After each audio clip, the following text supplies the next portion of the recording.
Selamat pagi dan salam Malaysia Madani. Bersama saya Debbie Amanda Padan dalam Berita Pagi Sarawak edisi Sabtu 10 Ogos 2024. Jalan raya akses baharu menghubungkan Jalan Sibu Jaya ke Jalan Kong Yit Him di Sibu dijangka siap pada November tahun ini.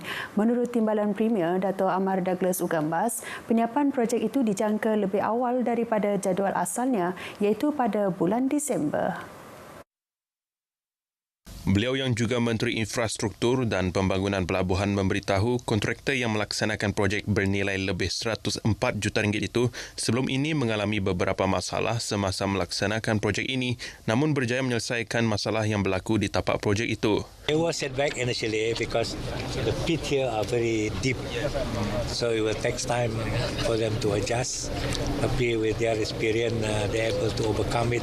Cuma ada 100 meter ni yang waiting for them to settle down.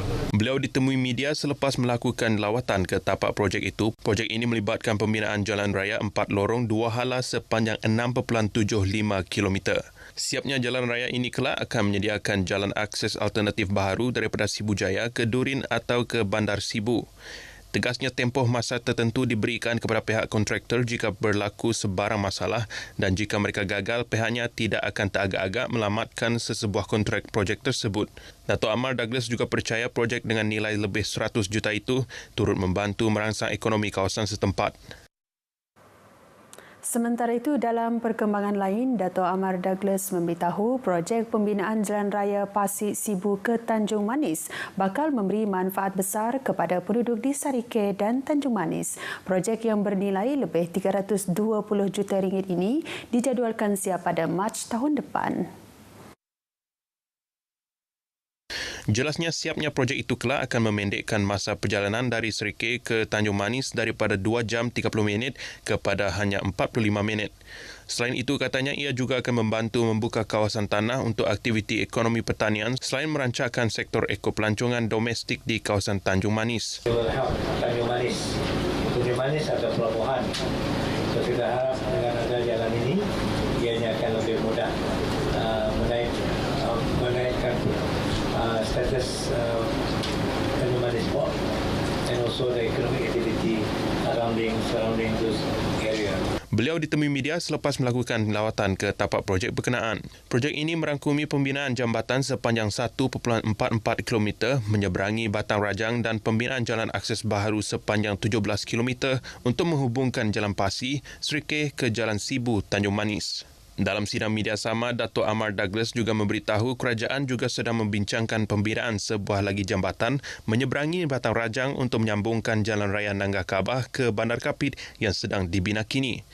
Dedahnya besar kemungkinan jika projek jambatan itu dilaksanakan, ia akan dibiayai oleh Kerajaan Persekutuan. Konsep projek jambatan itu sudah diterima dan kini sedang di peringkat perancangan.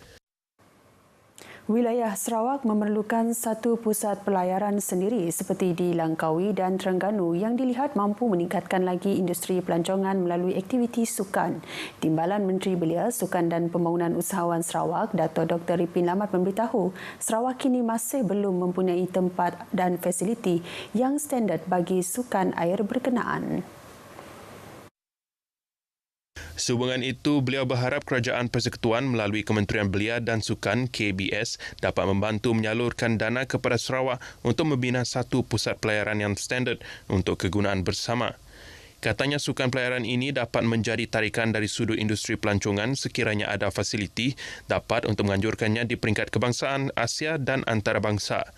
Jelasnya ini yang menjadi harapan Sarawak yang belum mempunyai satu pusat pelayaran yang baik seperti yang ada di Langkawi dan berharap kerajaan pusat dapat membina satu pusat pelayaran. Beliau berkata demikian ketika ditemui media selepas menghadiri sesi town hall sempena Kembara Jumpa Anak Muda Peringkat Sarawak 2024 di Miri.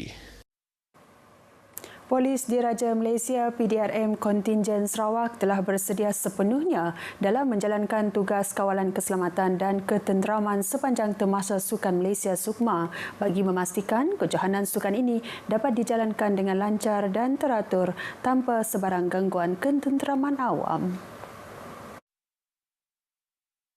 Pesuruhjaya Polis Sarawak Datuk Manca Atta berkata PDRM Kontingen Sarawak telah mengatur gerak seramai 2,679 pegawai dan anggota petugas di lapangan melibatkan semua elemen PDRM termasuk bantuan seramai 886 petugas daripada Jabatan Sukarelawan Malaysia RELA, 25 petugas daripada Jabatan Pengangkutan Jalan JPJ. Katanya penugasan ditumpukan kepada beberapa kawalan keselamatan seperti ke atas tetamu kenamaan, jurulatih, atlet dan orang ramai, kawalan lalu lintas dan kawalan tempat letak kenderaan di lokasi kejohanan, kawalan keselamatan dan ketenteraman awam di kawasan lokasi sukan dan perkampungan sukan. Nasihat saya,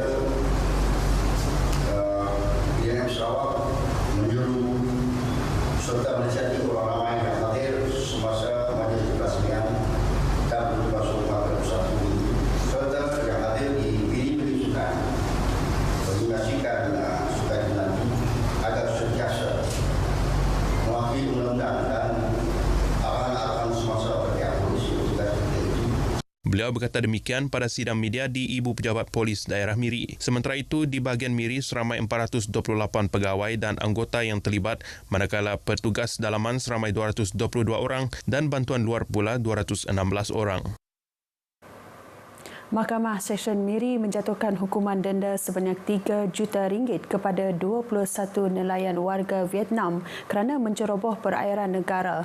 Menerusi kenyataan media, Pengarah Zon Maritim Miri, Agensi Penguatkuasaan Maritim Malaysia, Kapten Maritim Muhammad Hairul Anwar Said memberitahu keputusan itu dibuat Hakim Azrina Aziz selepas 2 pertuduhan dibacakan kepada kesemua tertuduh berusia di antara 22 hingga 55 tahun selepas didapati bersalah mengikut Seksyen 16-3 Akta Perikanan 1985 Akta 317.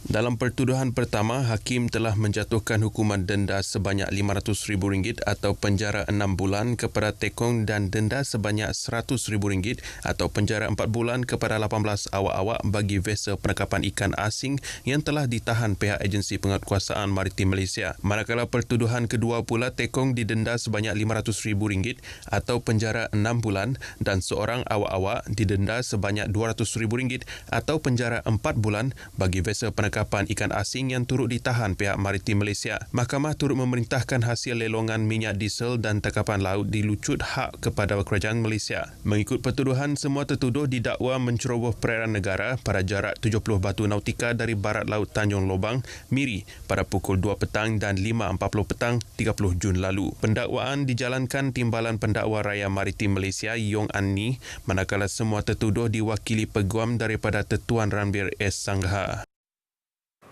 Kementerian Perdagangan Dalam Negeri dan Kos Sara Hidup KPDN Sarawak menyeru pengguna agar berwaspada dengan iklan jualan perniagaan khususnya di media sosial. Pengarahnya Matthew Dominic Barin memaklumkan ia berikutan media sosial kini digunakan sebagai platform menjual barangan.